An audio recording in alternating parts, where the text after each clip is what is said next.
Hey, we are live at Click Connect, special Friday night audit. Stay tuned. Greg Sullivan, you have got the most amazing shirt I've ever seen in my life. What is that all about? Hey, that's promoting our other show, 3 Minute Thursday.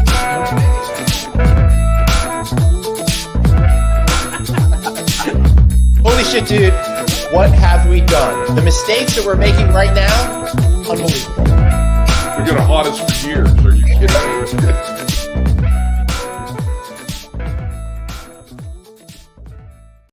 So Craig, are you haunted or motivated by how much heavier we were in the COVID years in that opening video? I'm motivated. That's why I dropped so much weight. And that's not including the human brain, which there's nothing you can do about, or the haircut that I got. Okay. Right. Yeah. So I'm down 37 pounds just on weight, which I started in October of last year because I did not want to balloon up anymore for the holidays. So nice. Yeah. Well, you don't want anyone poking you thinking you're going to be the next meal. Yeah, right. that or a balloon, one of the two. Craig, I've been home this week, and it's the strangest thing. I'm still confused, and I still have no idea what time it is. It's time for an audit, brother.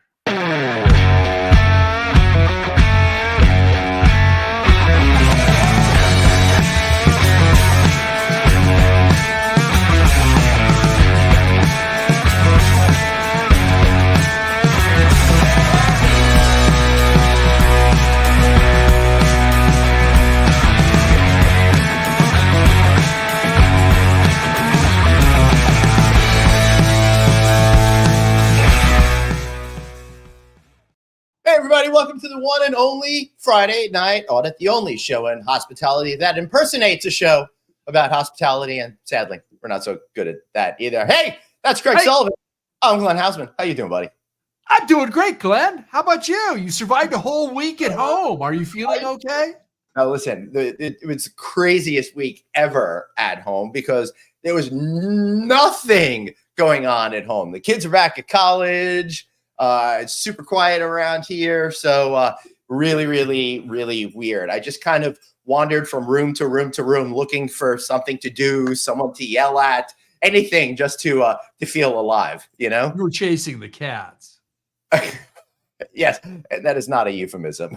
I'm literally chasing the cat, trying to get one of them back inside the house. It's great to see you, man. Great seeing you too.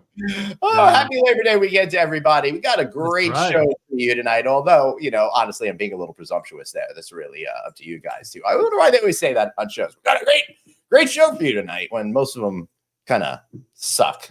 That's not true. But you've gotten better with your technology. Okay. You got your flip phone, you got a power cord, and it's time for another drawing from the tech box for Glenn. We'll see how well you do this time and what you get. Glenn, you got a BlackBerry instruction book. So I'm thinking there's a BlackBerry in your future. That's awesome. I love it. I would love to have that because I never had the BlackBerry, but I always wanted the BlackBerry. So trust me, there's one in this box that could be in the mail any day. Oh, that's great. They're really practical. So that'll be really that tactile experience with the buttons. Right here. All right, we got a great guest today. So Craig, do you want to introduce him? Bring him on. No, I want you to do it. You're supposed Alex to do Gurry. Yeah, oh God! Now I got to hit the add to stage button. Hey. Hold on. Hey. There we go. Whoa, hey, Alex. Hey, nice to be here. Thank you for having me, Glenn, Craig. All right, so this is, I think you're the first guest here on Friday Night Audit that we have never met before. Wow. So I'm kind of excited about this. I'm used to doing that. We've had a good intro for the last 5 minutes. We got to know each other pretty well. We don't. We're really into script writing. So we frame each word and we practice the shtick at the beginning of every show. What do we work on it, Craig? 12 hours or something like that this week? I think Alex, we got a busier schedule than the competitors on Dancing with the Stars. Let me tell you. And luckily, we're still below the guild minimum, so we don't have to pay union dues yet. So we're good. Yeah.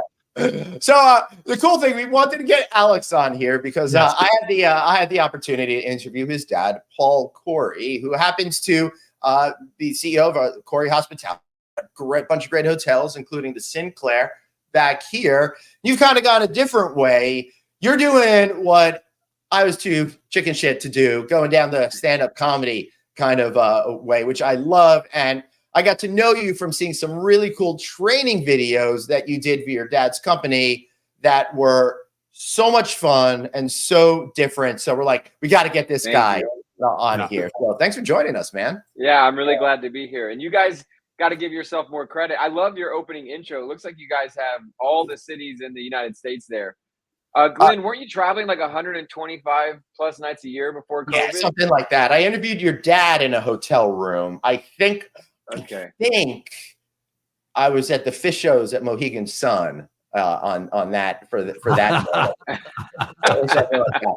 But I was in Memphis last week. The week before that, I was in Salt Lake. The week before that, I was in Orlando. Yeah. Oh yeah, so, you're everywhere. Yeah. And I usually just drive by the comedy clubs and look at them forlornly, and the one tear goes down my eye, and I think of what could have been. You know. You guys are doing great. Yeah. I love your show. Thanks. Appreciate it. All right. We got to do this real quick.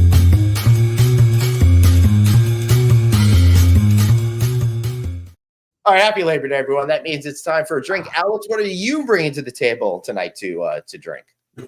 Well, tonight I got a little mocktail. Honestly, I'm drinking Topo Chico with a little lime juice. Nice. Well, it is 2:00.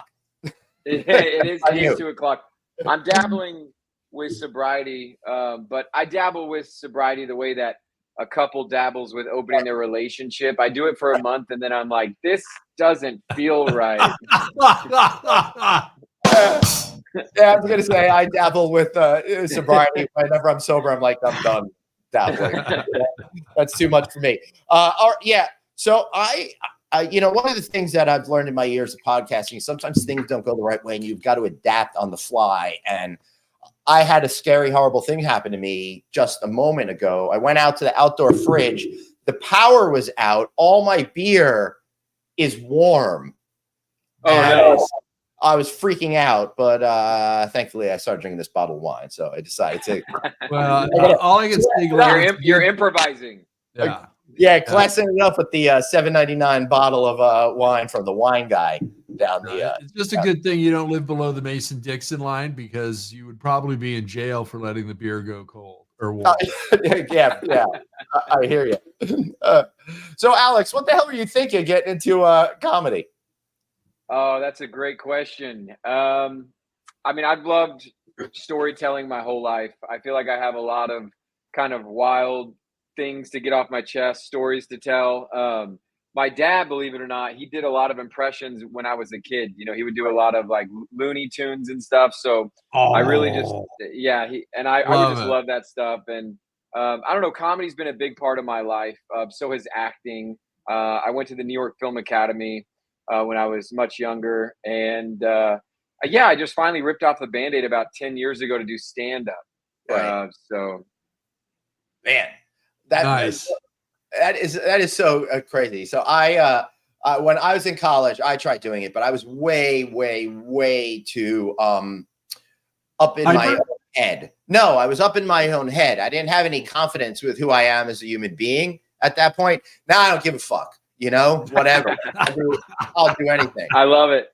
But then back then, I was just so insecure with who I was as a person that I couldn't fully commit to it. So I know how hard it is to fully commit to it and put it all out there, to reveal yourself in that way and get that instant judgment. So What was that first time like for you going up there? And it's either which usually goes horribly or goes absolutely amazingly, and then that person has another horrible 10 years immediately after that. That year, well, you're very right about that. Luckily, my first show went very well, and I caught the bug immediately. I just love that instant audience feedback and that reaction, and just bringing joy and laughs to people I think it's so needed, especially in today's world.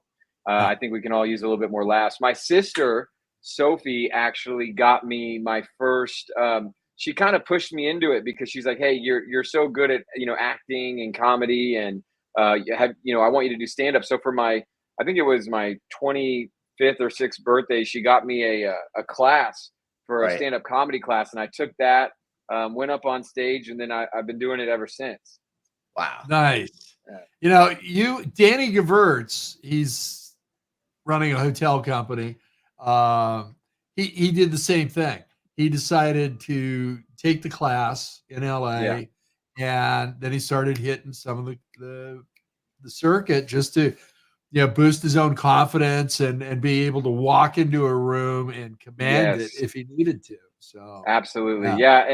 And so I moved back. I was helping grow the family company out in Oklahoma for a while, and then I really, I had gone to college out here in California and LA. So I really just felt like I needed to get back and start pursuing acting and comedy. So I started going to all the clubs, and at first, it was very strenuous. I mean, I would go to like 4 clubs a night just to do open mics. You're driving all around town. Sometimes it would start at 6. You don't get home till 2 in the morning. I mean, it would just take it out of you.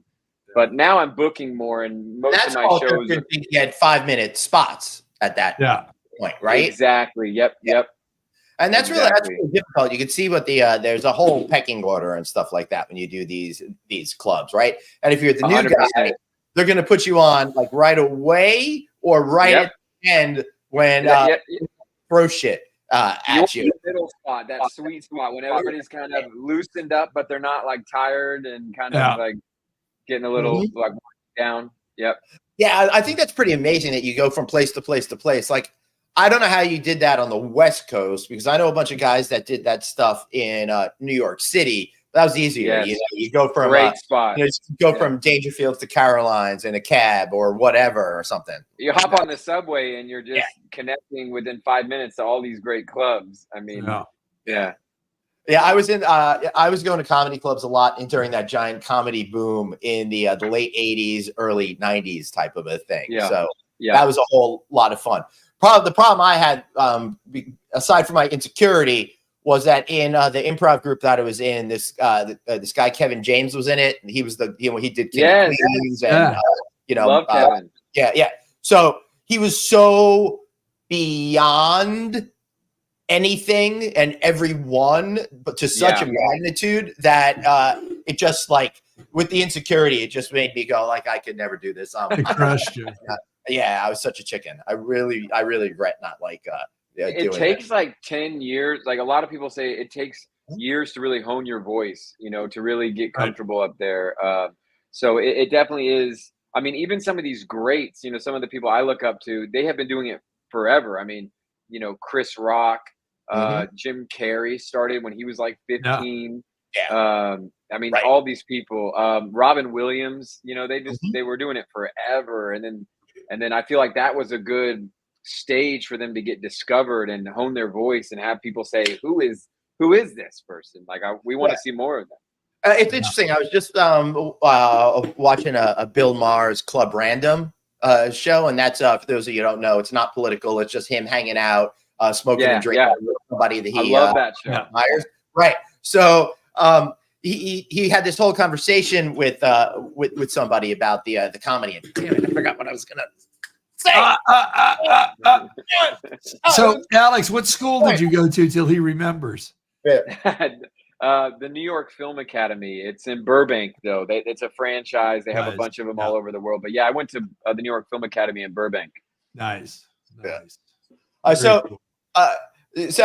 So for me, just as a human being and being on stage, it took me a long time to figure out who I was. And one of the hardest things for me to figure that out was I didn't realize that the more you allow yourself to be you, the more successful you're actually going to become.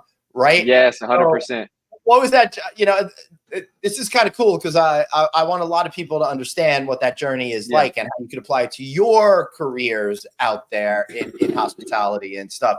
So what was it like finding your own voice? Because I saw in the stand-up comedy scene, people would start to emulate what they respected in comedy and do that for a while before it kind of transitioned to this is who I am. Oh, I'm successful at this. And then ultimately you become you. You know? Exactly. That's a great question. I would say, for a while I would do a lot of stories from my past, you know, and sometimes I'll still do that, and then I'll do, people love impressions. So I'll definitely put a little magic in there with impressions. But honestly, the more that you start to be vulnerable and authentic and talk about what's really real and true to you, that helps a lot. So like working, some things that helped me really hone my voice is start talking about working for a family business, and that was something I was like staying away from for a while because like I mean the name of my special should be "Don't Tell My Dad." Right. But once I started really leaning into that, it started to feel more authentic and natural. And you know, I'll talk about, you know, I just recently got engaged, so I'll talk about stuff like that. But it definitely translates to business. You know, did you get engaged because you care or for the jokes? For the jokes. Oh my God! All right, you're gonna get him in trouble. Yeah, I hope Audrey's not watching right now. I'm gonna be in the doghouse.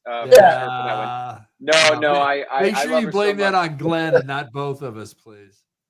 I already have enough problems with some of my friends' wives not liking me anyhow because I'm single. So she's a good sport. Yeah. She comes to a lot of my shows. She knows. She knows awesome. It's all jokes. None of it's real. Yeah. But that's hard too because that's part of like ultimately to be who you are. You have to reveal yourself in that way, and that's probably a hard thing to get past, right? Yes. And especially when you know you have like. You know, because I'm also representing Corey Hospitality, and I have my own company, and in today's world, it's more tricky. There's so much PC going on, you know, and but honestly, that's why I love being able to stay true to who I am and honing my voice and not getting discouraged, because I feel like even to be a great actor, you really have to tap into who you really are. You have to know yourself very well. The more I do stand-up comedy, the more I learn about myself. It really is like therapy, just, you know, letting it all out there, no holds barred. It's very cathartic.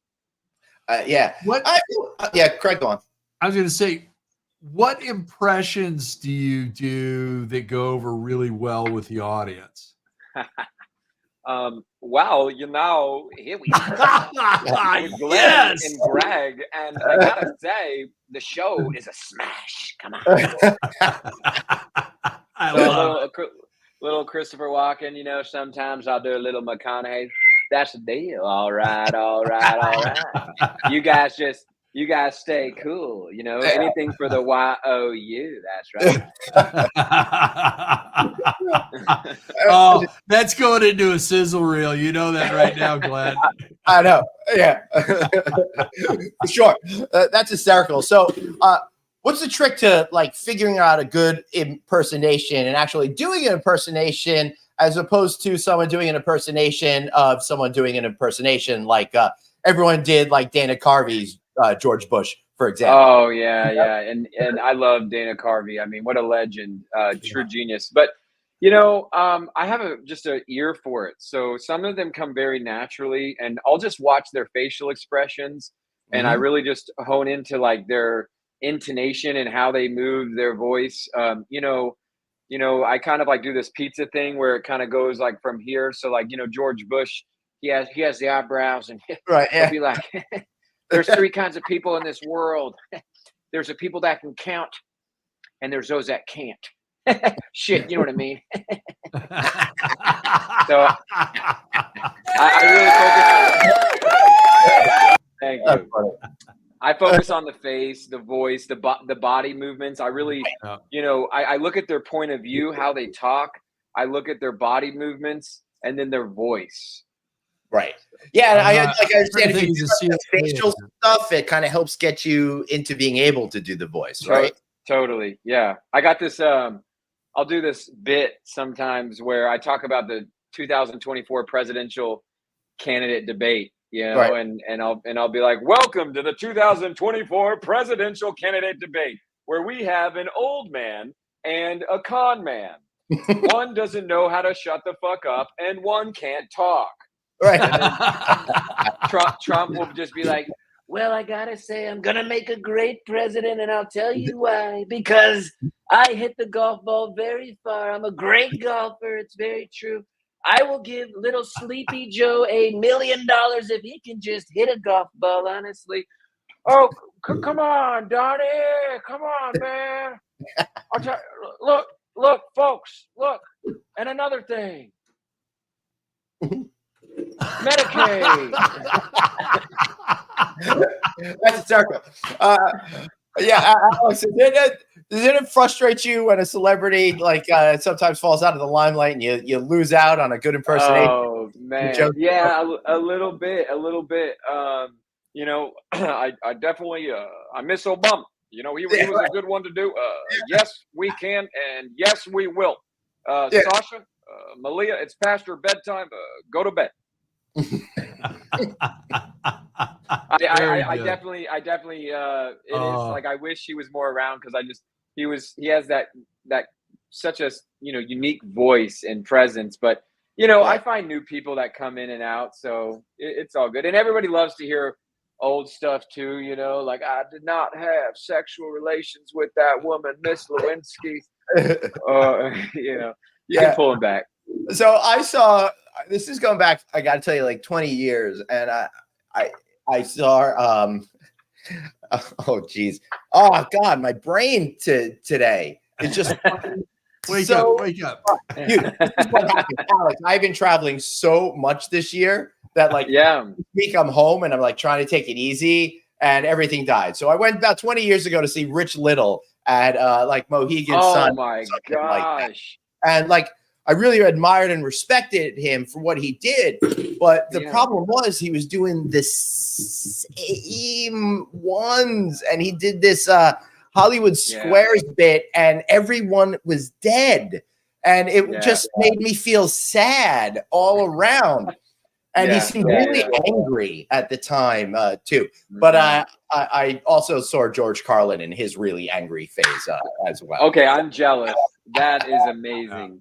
No, people want to see fresh stuff. I mean, 90% of it is writing constantly, staying on top of current events, staying topical. I mean, I've known so many great comedians. One of my favorites, his name is Pablo Francisco, and in high school, he does a lot of voices. He's very high energy, and I love Pablo. I actually met him at the Improv a little while ago, and he let me do a video with him, and we were going back and forth with some of his voices. But he did like one big special, and I still love the guy, but I wanted to see more from him. I don't know why he didn't make like more unique material.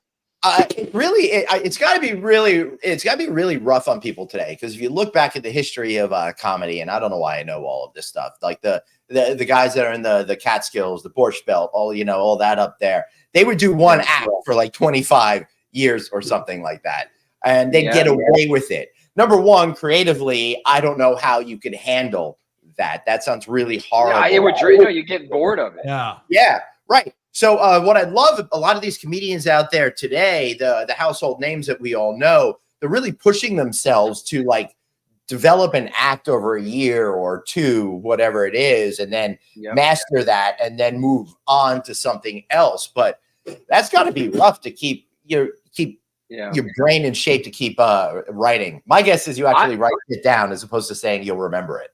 Yeah. Oh, yeah. You got to write stuff down. It'll just go into the ether. It'll just be gone if you don't. But I do 5 minutes at a time. So I always focus on, I'll write new stuff. And then it's still important, even though I'm getting booked at shows, to go to the open mics, because you really just got to, it's like, you got to get your comedy reps in. You got to keep working. And, exactly. You got to practice. And also, a joke might be good, but you workshop it, you carve it out, and then you perfect it. And then, maybe the timing or the delivery on something can just be tweaked a little bit, and then boom, it becomes or just great. changing a word or two. It's amazing how that works. It's also really interesting to see how different audiences respond, maybe in different parts of the country. And it's so true. Yeah, that's why it's good. I'm glad that I've been traveling a lot, and I'm doing stand up kind of all over. But it's so true. You just every city has like their own vibe and their style. So the more that you get to travel, the more you get to sense that, the better it builds your comedy chops for sure. Well, I think it helps you with the regional shows because you're bringing in their experiences, something that they can relate to, and you get that belly laugh out of them. Where if you didn't, it might be just kind of the courtesy, laugh. Yeah, So, they want to feel connected to. They want to feel that this is real, that this is like, you can touch it, you can feel it. And so whenever I come into a new club, especially when I'm traveling, I'll look at the club, and maybe if there's something, or I'll look at the comedian before me, and I'll even try and improvise or come up with a joke on the spot to start my set so that it doesn't just feel so it doesn't seem scripted. Right. Do you know Fluffy? Yeah, of course. Yeah. So I met him 100 years ago when he was just starting out, and he was doing comedy at a client's house of mine, and he did the holiday parties for a couple of years and all that, and then he was at the Coach House down here in Orange County. Yeah. And there was a bunch of us that were all going. He reserved everything around the stage for us. Okay. Oh, wow. And the woman I was dating at the time had to always be fashionably late. And so, I'm losing my mind because I need to be there on time. This is a friend of mine, and I haven't seen him in probably 30 years at this point, but it was way before he really made it big. This is Gabriel Iglesias, if you didn't realize that. Yeah, of course, yeah. He's saying it for the audience's benefit, not you. No, and for Glenn's, but I did know. Oh, okay. All right. So we walk in, and she's got legs for days and a skirt that ends just below her cheeks. And we come walking in, and Gabriel looks over and sees me, and he goes, "And now Craig Sullivan makes his entrance," and dropped the mic. And everybody that I'm with, their wives, their heads all spin around, and then they all look at one another, and they are all just extremely pissed off at me for bringing this bombshell to a comedy show. That's the exact same thing that happened to me when I brought Craig to the lodging conference. Now you guys are just war storying. That's it.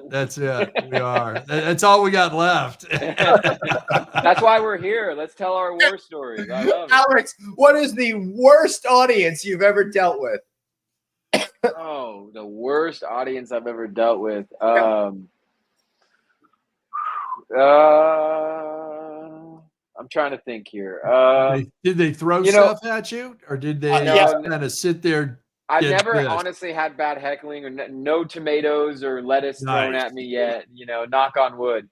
But I don't know. There's been a club where it's just, and it doesn't happen very often. But it was a sober club. There was no drinks being served, so everybody was very tight, and just you could drop a pin in there. But the good news is, like, as long as you feel comfortable with your stuff, you just try, even if you can look at one person in the audience and connect with that one person and get a laugh. That's what it's all about. Yes, I do the exact same thing when but that's your wife, so no, I want positive feedback.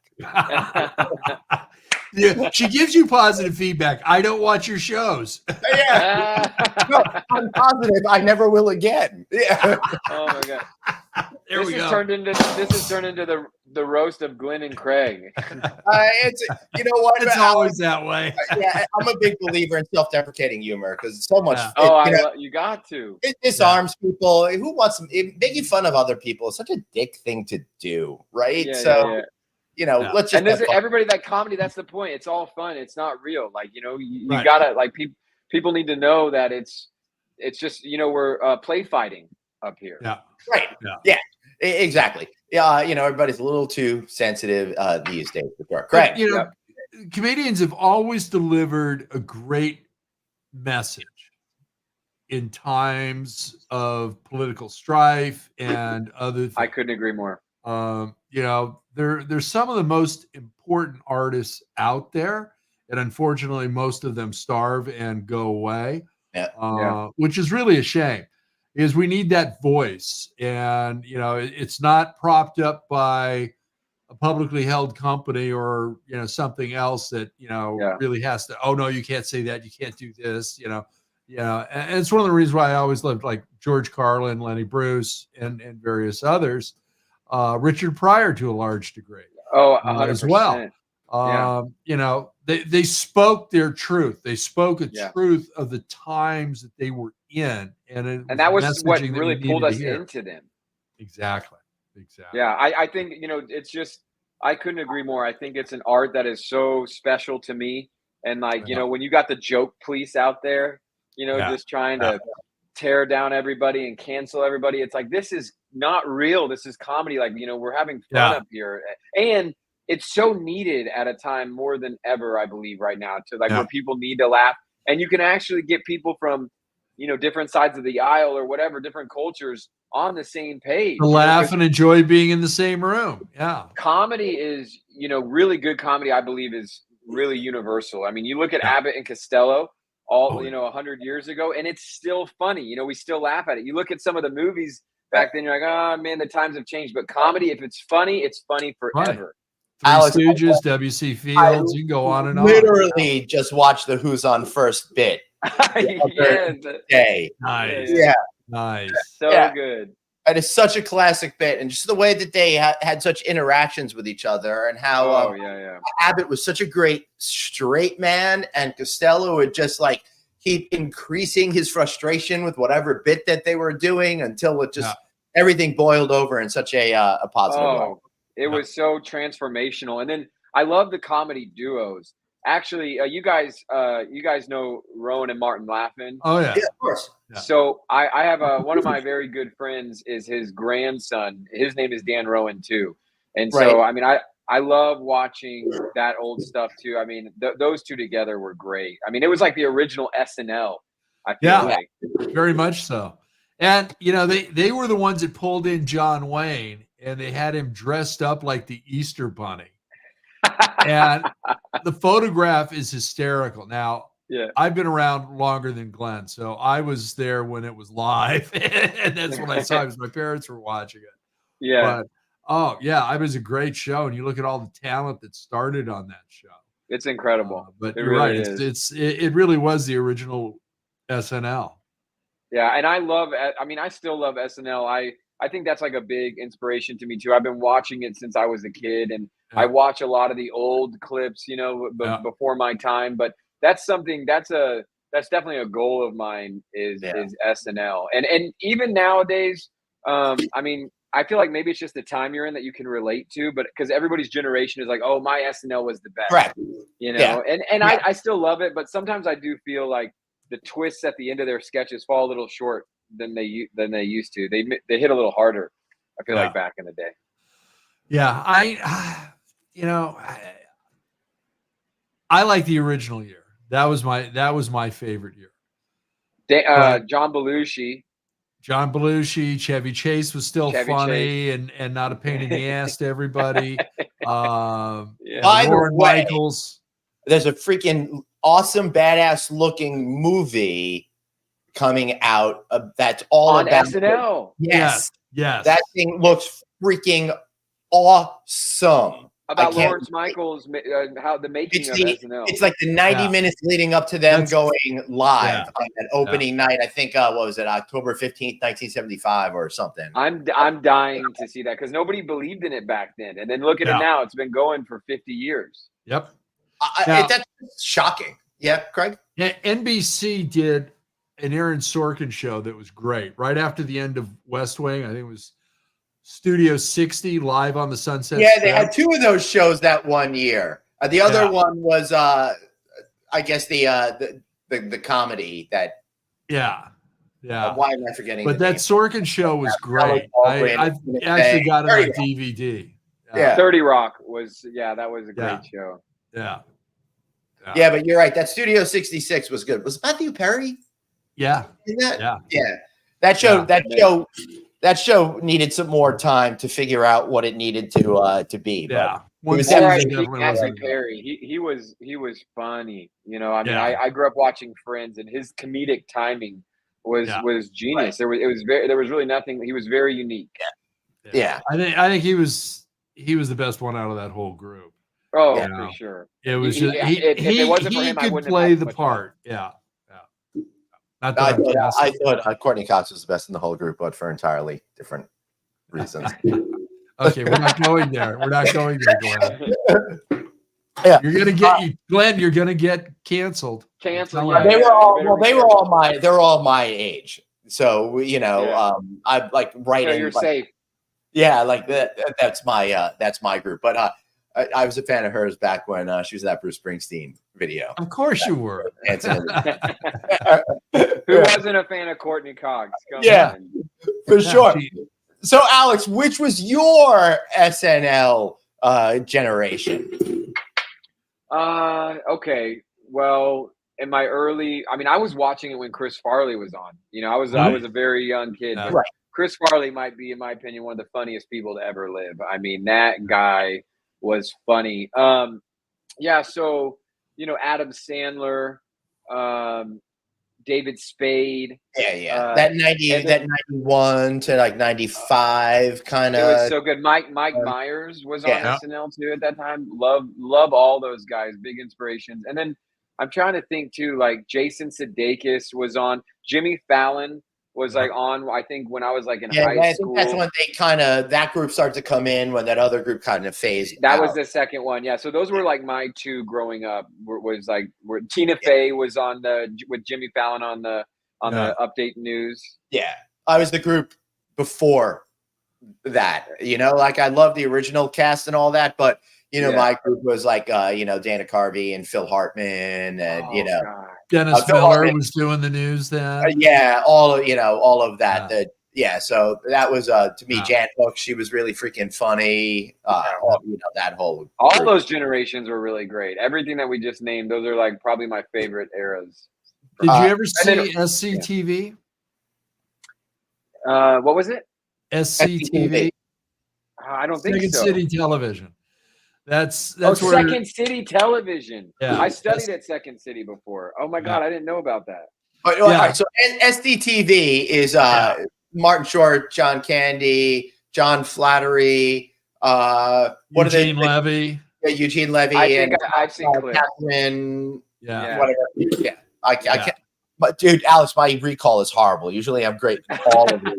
All those people went on to do great things. The other day, I pulled out Earl Hindman, the guy who was hiding behind the fence on Tim the Toolman's show over there. But I couldn't get in. Catherine O'Hara. Catherine O'Hara. That's right.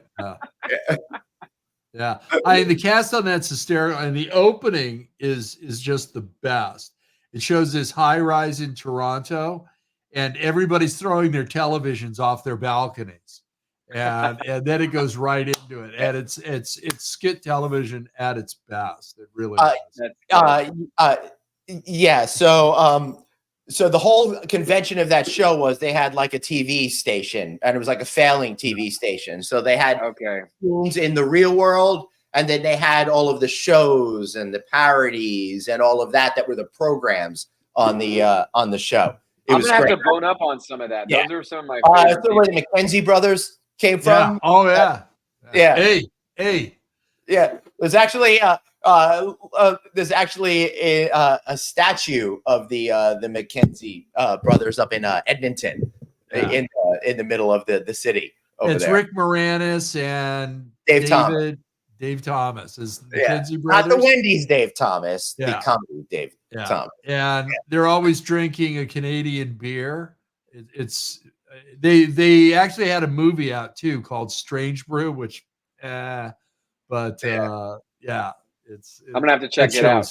SCTV. It's great. Yeah. So that was all coming on.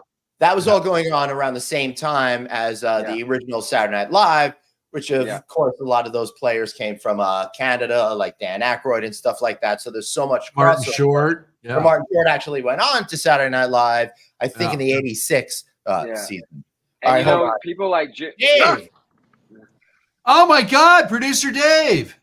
I've only been sitting back there for the last 40 minutes. I didn't realize that we were having a great show. Yeah, that's why we didn't want to bring you in. We didn't want to ruin it. It sounds really invigorating going back to the 70s and 80s and living the high life over here while we're in 2024. I mean, nothing better than combing through, ancient history.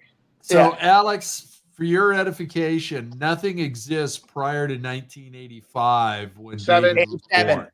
7. Oh, 7. Excuse me. Yep. So anything before that doesn't exist. The moon landing never happened. Inflation, nothing. Taxes weren't at 90%. And if it's all BD before Dave, it does not exist. So no Roman Empire. Britannia didn't rule the seas. None of that. Yeah. Yeah. So as a person under 50. Was invigorating conversation going through the timeline of that. Well, it's too bad, Dave. You're missing out. But you know what? Listen, guys, I got to give a big shout out before I go any further to my man Kurt from Track and Protect. We had a conversation today. He's a fan of the show, so Kurt, if you're watching, shout out to you, my friend. Thanks for thank you. Thank you. Yeah. Yeah, he actually goes out of his way to watch us. I don't know, maybe maybe a little crazy, man, but no, Kurt, we love you, appreciate you. Yeah, absolutely. Even though there's something definitely wrong with you, but our audience, come on, Glenn. Listen, I had to come on and end the show with you guys. It's the end of summer, as Glenn's name says. We finally, a lot to kind of recap. I wasn't really on the show basically all summer because I got the new job. I've been busy. Yep. But we made it out to the house in Pool House Clubhouse Smokehouse Resort on a weekend. Yep. It was absolutely wonderful. It just goes to show, dreams can come true. Nightmares. I'm glad. His dream came true. He did leave really quickly. So no, I was there for a good solid. No, you guys were there for like 5 hours. Yeah, that's freaking awesome.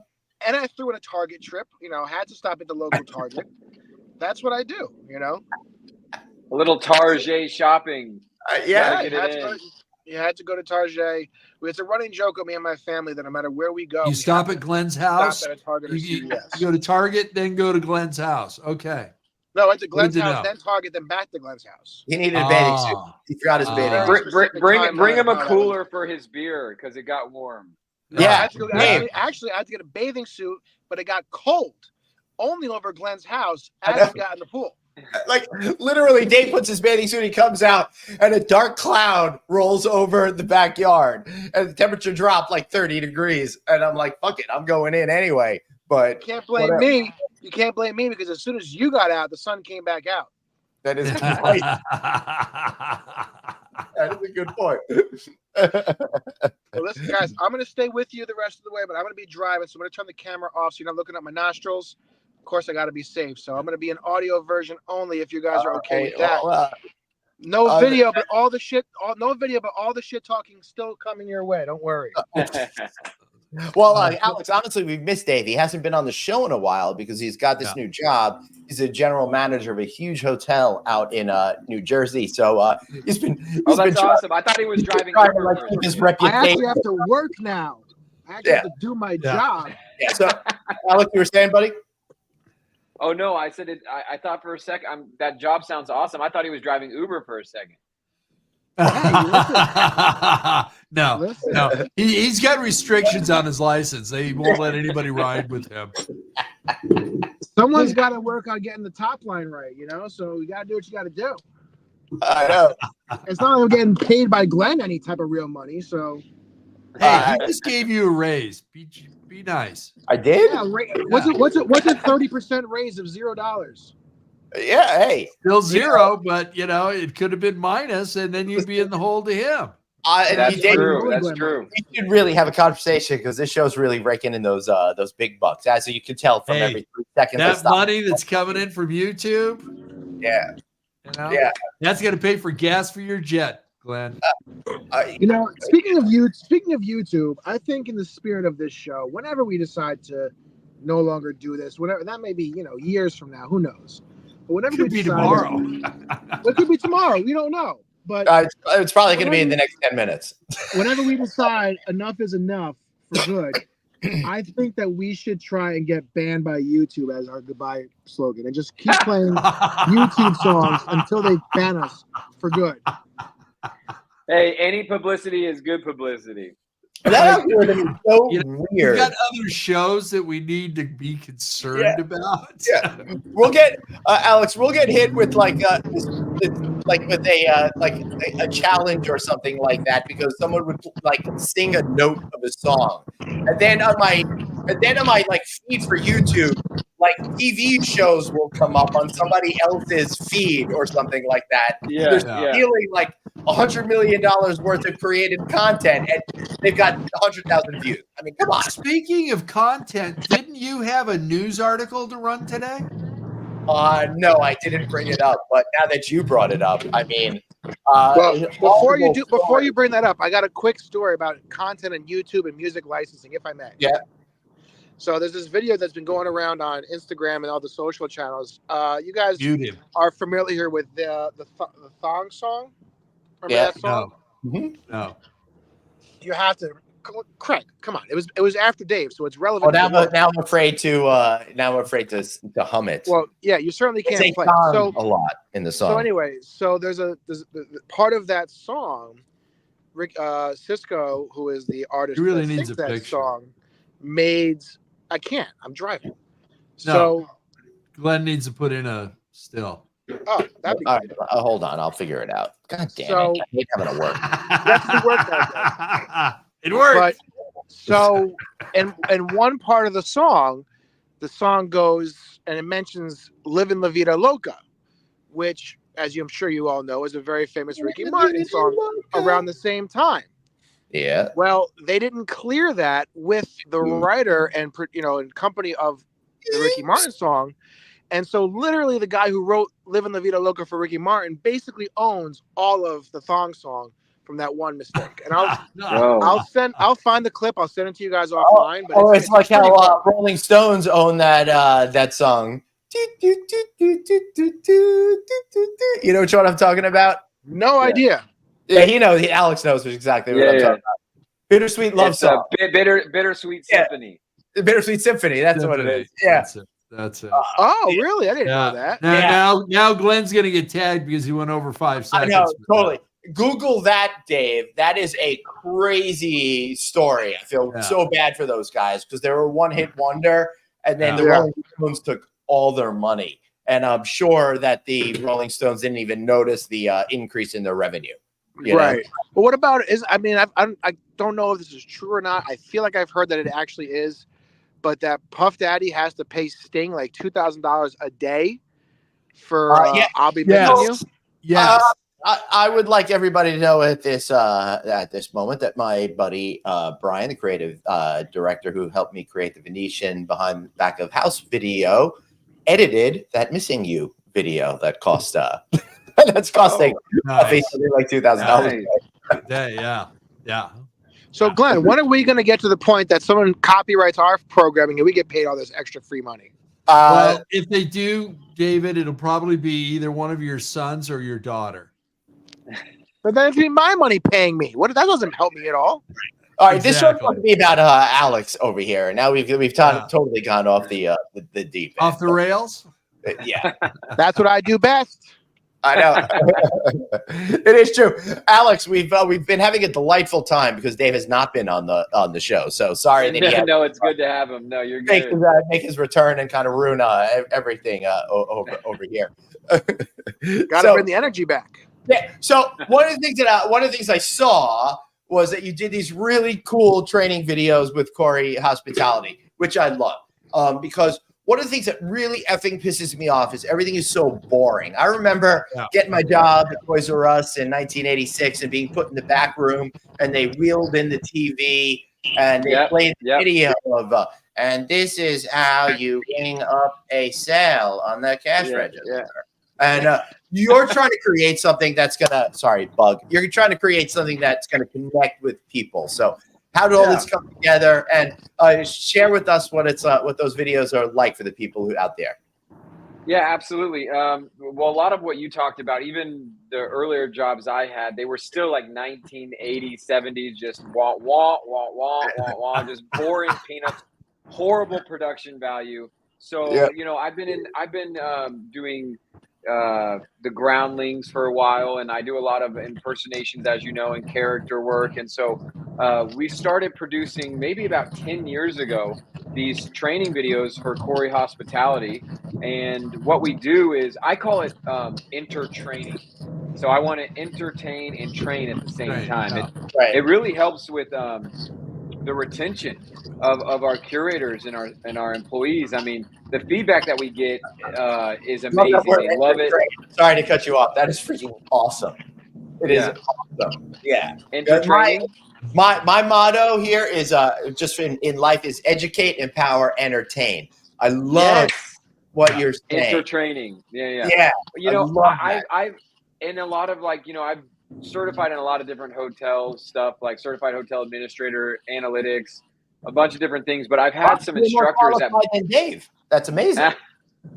No, I don't know about that. I do. But well, you're over here talking about your life mottos: educate, empower, and entertain. But I never learned a damn thing from you. You run me ragged like a dog. Yeah, but I have zero entertainment value. You have zero entertainment value. So what are we doing? Our relationship, Dave, I'm in it for the jokes. If you're laughing, then I'm. Glenn, he's going to start eating again. Okay? Well, at that point, you just have to just basically put your face on camera. The whole world starts laughing. It's okay. Go on, Alex. Please, please. No. So I was saying, what I do in these particularly is, it's mainly, obviously, want them to retain the steps of service. The educational aspect, but in order to help them retain and focus and have a little fun, what we'll do is I'll go through, I'll host these videos. You know, welcome to Corey Hospitality. In this video, you're going to learn everything you need to know about guest interaction. And then what I'll do is, while we're acting out some of the scenes, I'll play different characters, you know, like who are maybe at the bar getting served. So I might be doing a little Johnny Depp, mate, or something like that. You know what I mean?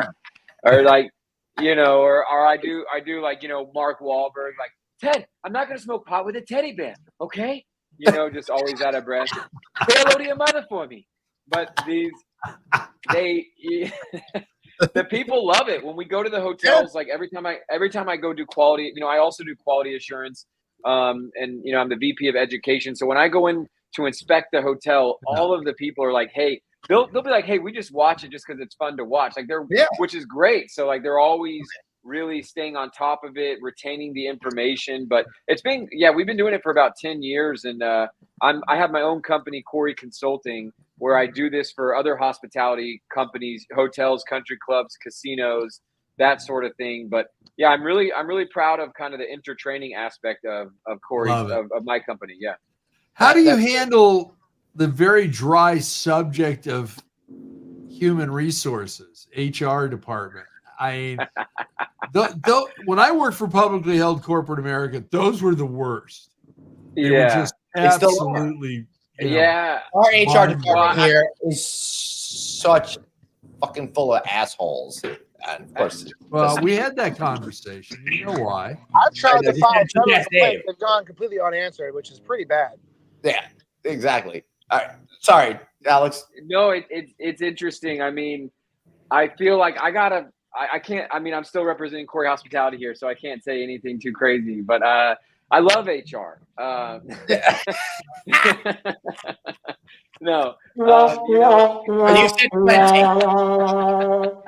I have to collaborate with them, you know, because I want to make sure that they're helping build our culture too, as well as with my training videos. So I want to make sure that we're on brand, but I don't do as much.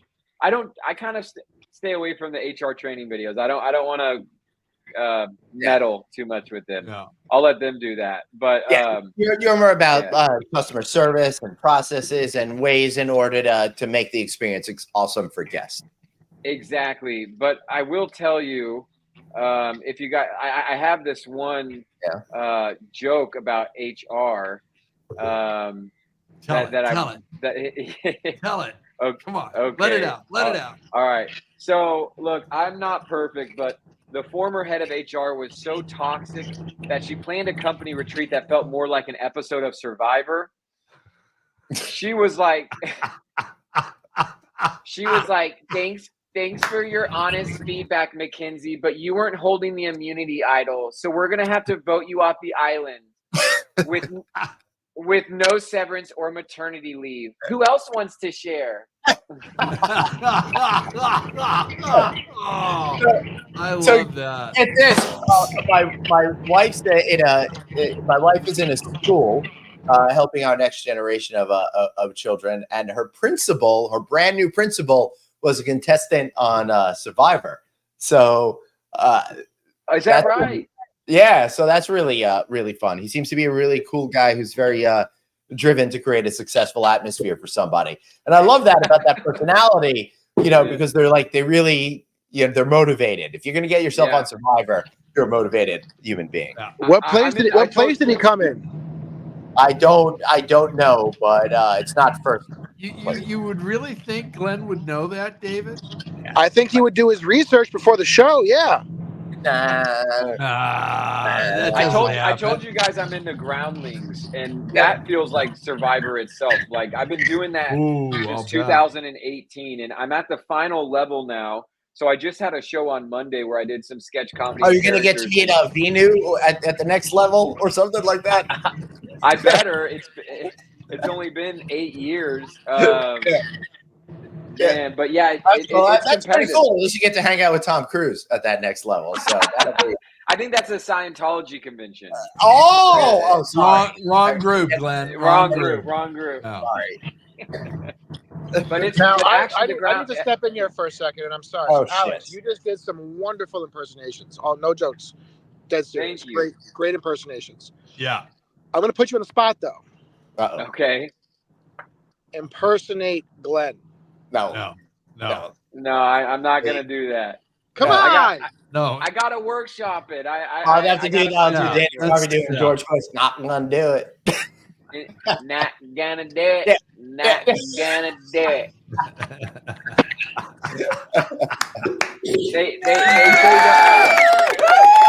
I could never do that stuff. I always wanted to do it. I can't do accents. I can't do impersonations. I get this like drift where I get like one word and then everything just winds up being like a Cockney accent from, the UK or something. It takes just repetition. I try it all the time, but being in the groundlings has definitely helped me find, like I was saying, the point of view, the body, and the character in these people. But it also has helped, to be honest, with the business aspect of things. I feel like improvising is so good for business. Like you guys do it every day, all the time, just out in your daily life. I feel so much more in my element when I'm doing stand-up or doing sketch comedy, and then I can bring it to the training videos that I brought to Corey Hospitality and really elevate the culture and engage people with the steps of service. So I feel like it comes full circle.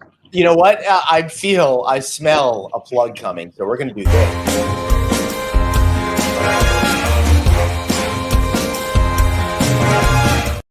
Yes, you made it to the Palooza. The reason why you've tuned in for all of us to sell the shit out of whatever we want to sell. Alex, you just led us into this area. Tell us a little bit more how we can connect with you and learn more about your business. Absolutely. So you can find me on social. My handle on Instagram is Alex Corey. Same thing on Facebook, TikTok. It's Alex Corey. I have a YouTube channel called Corey Comedy. That's my comedy production brand. So you can also find me at Alex Corey on YouTube. And I'll say for anyone on the audio feed, Coury. Coury. Continue, Alex. That is correct. Or as my fatherland says, Kuri, with a K. It's Lebanese. But yeah, so you can find me on social at Alex Corey. You can find me in the comedy clubs all over LA. Awesome. Nice. I love it. Hey, Dave, you got anything to pitch tonight? Yeah, I mean, listen, I'm not muted, am I? No. We are getting near show 150 next week. I am super excited. I cannot wait. We can retire, Glenn. We go into syndication. All right. So then that means next week I'm playing all of the YouTube videos. What are the most famous songs out right now? They're just going to be on blast the entire time. We're going to have 60 minutes of just unapproved, copyrighted songs to see if we can get how fast people unfortunately, Beyonce said we're allowed to use her song "Freedom," so I'm very excited that we're going to be able to do. I think Weird Al's cool if we use a few of Weird Al's songs. I don't think we're going to get in trouble for that. Probably hey, listen, I came up in Weird Al. I'm like, my Bologna, that is some good stuff. My Bologna. I remember listening to that on my boombox on a cassette in the back of the bus and leaving West Hills Day Camp with my friends. Oh my god! So good. It's such a great moment. Listen, but nothing is greater than being able to go to California. My guess is sometime in March of 2025. I think the first week of March too, right? The first early March. Yeah. Craig, I wanna click. What do we got? What's going on in March that I need to be at? Hey, you got that beautiful flyer to bring up? Oh yeah, I probably do. God, Glenn is terrible at the producing job. Jesus. He's the star, not the producer. That's your job. But I'm saying, wait, oh shit, the flyer's not here. Fuck. Today he's juggling a lot. Not that though. No, wrong one. Wrong one. That's for the other show. I know. I don't know. The one week I needed off. The 1 week I had to go somewhere tonight, and Glenn just couldn't hold down the floor. So, what else was there? All right, hold on. Well, why don't do it to this then? There we go. Hey, meet Hot Dog Dave at the 8th Annual California Lodging Investment Conference, March 5th and 6th at the Westin Long Beach. So if you're flying in from the East Coast, you've got 3 airports, LAX, which I don't recommend, Long Beach, or John Wayne. We've got our welcome reception on the 5th, along with our hotel development deals of the year for California. And then the main event is on the 6th. 3 panels, 2 keynotes, including Bruce Ford, our opener. Now, Glenn's also moderating at least 1 panel, and we're going to be opening up the gate with a lodging conference special just before the lodging conference. So that's exciting. It'll never be cheaper. Alex, you've got an invitation to join us. Heck yeah. It's all about California hospitality. We've got management. We've got owners. We've got brands. We've got trade associations, third-party professionals, and so much more. I'm there, brother. And me just walking around saying hi to people. Yeah. And producer David's going to be there.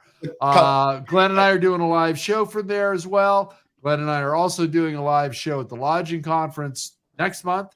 And producer Danny and I go back into production for our 10th season of Click Connect this month. Yay. Wow. So join us. All right. Can I get one go back? Yeah, go, man. Yeah. Go for it. Okay, so I just wanted to let you guys know that we do have a comedy show at Hotel Vin in Grapevine right outside of Dallas on September 1. Awesome. So Labor Day weekend coming up. If you guys are in the area, come check it out. It's going to be a lot of fun. Tickets are on sale now. I hope to see you there. Awesome. I freaking love it. Hey, come hang out with me here at the House and Resort Pool Club and Smokehouse all weekend long here in Smithtown, Long Island. So hope to see you over here. If you can't make that, I'll be opening up the My Place conference in Tucson, Arizona. Then I'll be in Las Vegas on the 16th and 17th at Tribal Net, which will be exciting. Then Mohegan Sun to the Red Roof Hotel Conference. I'll be hosting something for them. And then, of course, we'll all be at the Lodging Conference, but not Dave, because not Dave. Dave. He was told he's not allowed back after. But I'll see you at my place. Yeah. Oh, you're going to be at my place? Yes. Yeah. No way. Now I have a question for you guys, because I know the routine for Click is typically Glenn flies in Tuesday, goes down to Craig's on Tuesday night, and then stays over Tuesday night into Wednesday, because it's usually down that way. But if I'm not mistaken, and I could be, because I'm not a California aficionado, because it sucks, but isn't Click going to be on the other side of LAX this year? No. Oh, it is still south of LAX? Yes. Oh, then never mind. Yeah. All right, then. Great. Thank you. Thank you, David. Appreciate you jumping on, in. everybody. Have a great holiday weekend. Alex, we're going to end the show. Just hang out right there. We'll see you all later. Bye, everybody. Bye. Hey, don't talk over the credits. Glenn gets mad.